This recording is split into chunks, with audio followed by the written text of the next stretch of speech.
गांव के पास चुड़ैल का साया। बच्चों के लिए एक छोटी डरावनी लेकिन मजेदार कहानी। बहुत समय पहले की बात है। एक छोटे से गांव के पास एक जंगल था।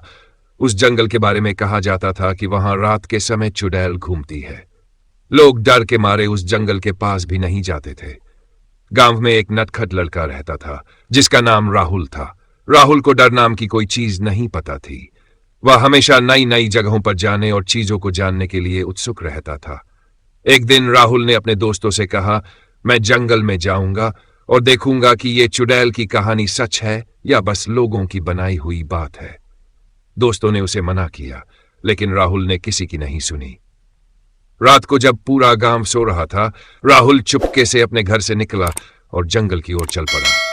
चांदनी रात थी और जंगल में चारों तरफ सन्नाटा छाया हुआ था। राहुल ने अपनी टॉर्च जलाकर रास्ता देखना शुरू किया। जंगल के अंदर थोड़ी दूर चलने के बाद उसे पेड़ों के बीच से सफेद साड़ी पहने एक आकृति दिखी। उसकी आंखें चमक रही थी और वह धीरे धीरे राहुल की तरफ बढ़ रही थी। राहुल के दिल की धड़कन तेज हो गई, लेकिन उसने हिम्मत नहीं हारी। जब वह आकृति उसके पास आई तो उसने डरते हुए पूछा, तुम कौन हो? आकृति हंसने लगी और बोली, अरे राहुल, मैं तुम्हारी दोस्त प्रिया हूं।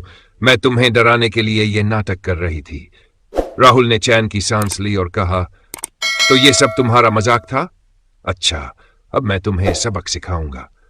राहुल ने प्रिया के पीछे से एक नकली भूत का मुखौटा निकाला जिसे वह अपने बैग में लेकर आया था और प्रिया को डराने लगा।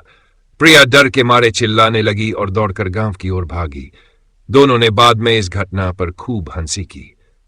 उस दिन के बाद राहुल और प्रिया ने गांव वालों को बताया कि जंगल में कोई चुड़ैल नहीं है और वह जगह उतनी डरावनी नहीं है जितना लोग सोचते हैं। इस कहानी से बच्चों को यह सीख मिलती है कि हमें अंधविश्वासों से डरना नहीं चाहिए, बल्कि सच्चाई को समझने की कोशिश करनी चाहिए।